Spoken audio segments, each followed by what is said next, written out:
你跟我想请问你啊，为什么今天你会倒回来购买我们 Natural Health Farm 的维他命 C？ 我想知道为什么。因为我现在怀孕中，所以不能很多药粉不能吃，所以那时候阿 K 介绍我维他命 C， 我就尝试哦。然后那刚好我就感冒了，差不多有3到5天，然后我就试下这维他命 C， 然后我喝了大概有半盒啦，就完全OK 了，修复了，没有这样辛苦。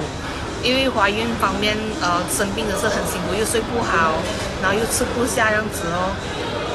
哇，你只是吃我们的维他命 C， 我是听说你之前不舒服是咳嗽噻，咳嗽、喉咙痛、发烧这样子哦。